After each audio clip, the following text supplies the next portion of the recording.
ನನ್ನ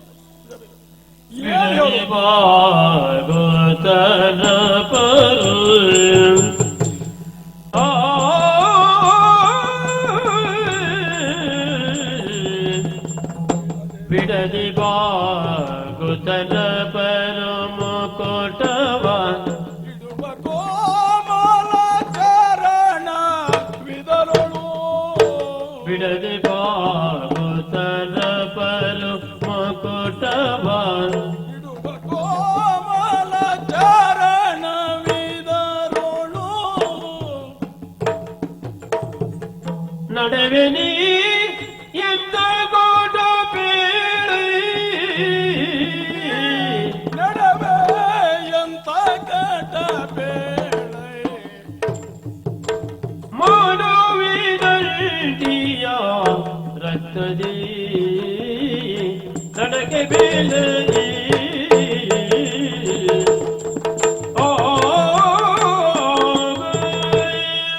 ಕುರುಬುವರನ ಒಡ್ಡೋಲಗದ ಗನಸಿರಿ ಮೆರವ ಸುರಪ್ಪನ ಸಭೆಯ ನಿಂದಿಸಿತು. ಹೀಗಲ್ಲವೇ ನಾವು ನಿನ್ನನ್ನು ಅರ್ಥೈಸಿಕೊಂಡಿದ್ದು. ಆಗ ಏನು ಮಾಡು? ಆ ದಿವಸದ ಕಾಲ ಮಂಗಳ ವಾದ್ಯಗಳು ವೇದ ಘೋಷಗಳು ಮುಳುಗುತ್ತಿರುವಂತಹ ಸಂದರ್ಭ ಮೆಲ್ಲಡಿ ಇಡುತ್ತ ಸಿಂಹಾಸನವನ್ನ ಏರಿ ರಾಜ ಮಾಂಡಲಿಕ ಮನ್ನೆಯರೆಲ್ಲರೂ ಬಂದು ಕಪ್ಪ ಕಾಣಿಕೆಯನ್ನು ನಿನಗೊಪ್ಪಿಸಿ ಶಿರದ ಮುಕುಟವನ್ನು ನಿನ್ನ ಪಾದಕ್ಕೆ ಚಾಚುತ್ತಿದ್ದರು. ಅವರ ಮುಕುಟದ ಮುನಿಗಳಿಂದ ನಿನಗೆ ನೀರಾಜನವನ್ನು ಬೆಳಗಿದರೋ ಎಂದು ಭಾಸವಾಗುತ್ತಾ ಇತ್ತು. ಅಂತಹ ಸುಂದರ ಕ್ಷಣಗಳನ್ನು ಕಂಡ ಕಣ್ಣುಗಳಿವು. ಆನಂದಪಟ್ಟ ಮನಸ್ಸುಗಳು ಎಷ್ಟು ಸುಯೋಧನ ಎಷ್ಟು. ಆದರೆ ಇಂದು ಅದೇ ಕೋಮಲವಾದ ಚರಣಗಳಿಂದ ರಕ್ತ ಮಜ್ಜೆ ಮಾಂಸಗಳ ಮಧ್ಯೆ ಕಾಠಿನ್ಯವನ್ನು ಸಹಿಸುತ್ತ ನಡೆಯುತ್ತಿದ್ದೆಯಲ್ಲ ಪ್ರಭು, ದೂರಕ್ಕೆ ಬೆದರಿದೆ. ಯಾಕೆ ಹೀಗಾಯ್ತು ಪ್ರಭು? ಓ ಶಿವನೇ, ಯಾಕೆ ಹೀಗಾಯ್ತು? ಇಂದು ನಿನ್ನಯ ಮಲ್ದ ಮದಿಯಳು ಸುಂದರೆಲ್ಲರೂ ಉಳಿದೆ ಓರ್ವನೇ. ಇಂದು ನಿನ್ನಯ ಮಲ್ದ ಮದಿಯಳು ಸುಂದರೆಲ್ಲರೂ ಉಳಿದೆ ಓರ್ವನೇ. ಮಂದಭಾಗ್ಯರು ನಾವು ಶಿವ ಶಿವ ಮಂದಭಾಗ್ಯರು ನಾವು ಶಿವ ಶಿವ. ಮಂದಭಾಗ್ಯರು ನಾವು ಮಂದಭಾಗ್ಯರು ನಾವು ಶಿವ ಶಿವ ಎಂದು ಸಂಜೆಯ ಮರಳಿಯಲಿ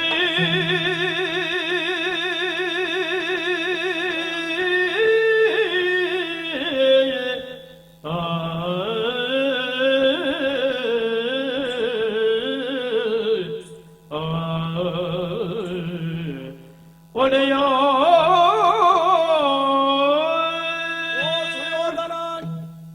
ಒಂದು ಕೆಟ್ಟ ತೀರ್ಮಾನ ಸಮಸ್ತ ನಾಡಿನ ಜನಪದದ ಮೇಲೆ ಎಂತಹ ದುಷ್ಪರಿಣಾಮವನ್ನು ಬೀರುತ್ತದೆ ಎನ್ನುವುದಕ್ಕೆ ನಿನ್ನ ನಿರ್ಧಾರವೇ ಜ್ವಲಂತ ಸಾಕ್ಷಿಯಾಯಿತು ಪ್ರಭು, ಜ್ವಲಂತ ಸಾಕ್ಷಿಯಾಯಿತು.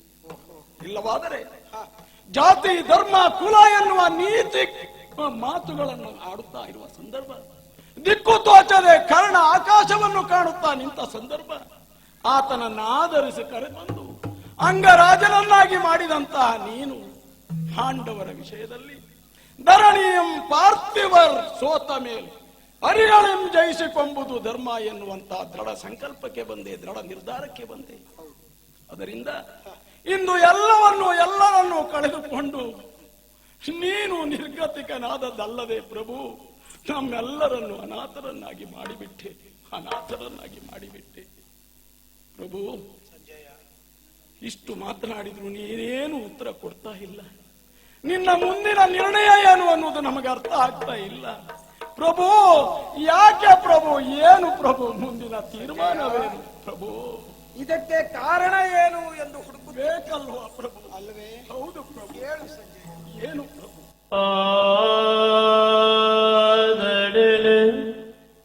ಸಂಜಯನೇ ನೀ ಕೇಳು,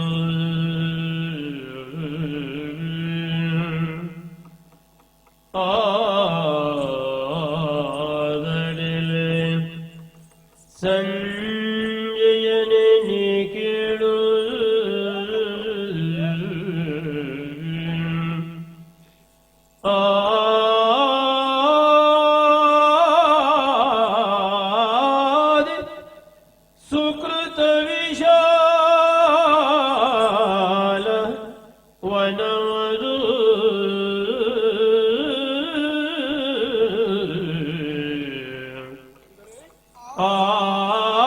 ಆದಿ ಸುಕೃತ ವಿಶಾಲ ವನವದು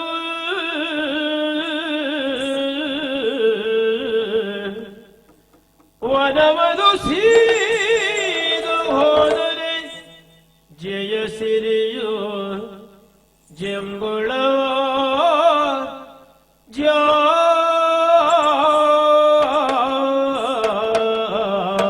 ಜಾರಿದರೆ ಜಾರಿದರೆ ವನವದು ಸೀದು ಹೋದರೆ ಜಯ ಸಿರಿಯು ಜಂಗುಳವ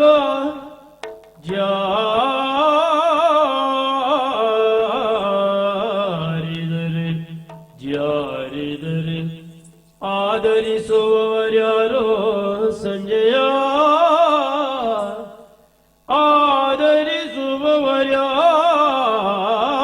ಆದರಿಸುವವರ್ಯಾರು ವಿಧಿ ಬರೆದಾದಿ ಅಕ್ಷರ ಗಿಳಿದು ಪ್ರತಿಕೂಲಾದಿ ಉಲ್ಟೆ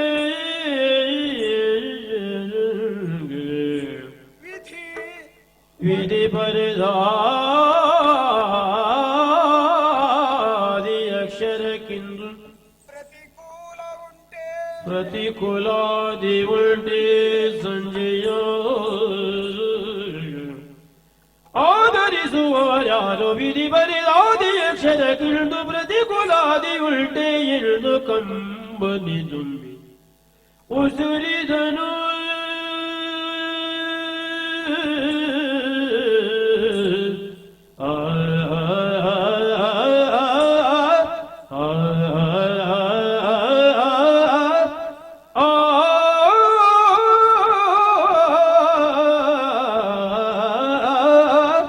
ಸಂಜಯ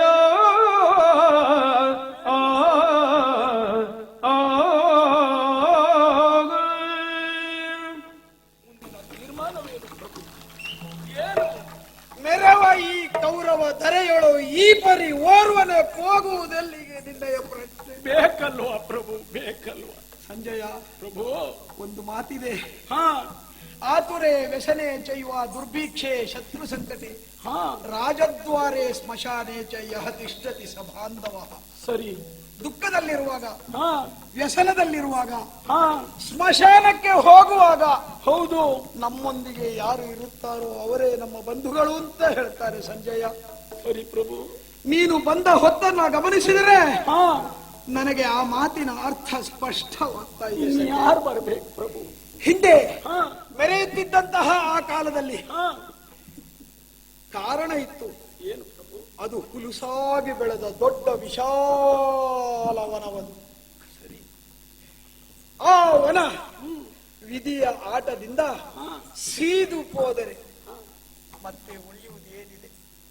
ಈಗಾಗಲೇ ಜಯ ಸಿರಿಯ ಮಾಲೆ ಕೌರವರಿಂದ ಜಾರಿ ಆ ಪಾಂಡವರನ್ನ ಸೇರಿಯಾಗಿದೆ. ಅಂದರೆ ಪಾಂಡವರ ಪಕ್ಕ ಸರಿದು ನಿಂತಿದೆ. ಹಾ ಹಾಗಾಗಿ ಇದಕ್ಕೆ ಕಾರಣ ನನ್ನ ಮಂದಮತಿ ಎಂದು ಜರಿದೆಯ? ಬೇರೆ ಏನು ಪ್ರಭು? ಅಲ್ಲ ಸಂಜಯ, ಮತ್ತೆ ಅಲ್ಲ. ಮತ್ತೆ ಹಣೆ ಬರಹ, ಹಾ ವಿಧಿ ಬರಹ, ಆದಿಯಲ್ಲಿ ಬ್ರಹ್ಮ ಬರೆದ ಆ ಅಕ್ಷರಗಳಿಗೆ ಇನ್ನು ಪ್ರತಿಕೂಲ ಆಡುವವರು ಈ ಜಗದಲ್ಲಿ ಯಾರು ಇಲ್ಲ ಸಂಜಯ. ಅಂದರೆ ಯಾರು ಇಲ್ಲ. ಅಂದರೆ ಏನು ಪ್ರಭು? ಎಲ್ಲದಕ್ಕೂ ಕಾರಣವು ಆ ವಿಧಿ. ಏನು ವಿಧಿ ಪ್ರಭು? ಸಂಜಯ. ಏನು? ಕೇವಲ ಬಲ ಮತ್ತು ಛಲದ ಮೇಲೆ ನಂಬಿಕೆ ಇಟ್ಟಂತ ನಮ್ಮ ಸುಯೋಧನ ಇಂದು ವಿಧಿಯನ್ನು ನಿಂದಿಸುತ್ತಾನೆಂದರೆ ನಂಬಲ ಸಾಧ್ಯ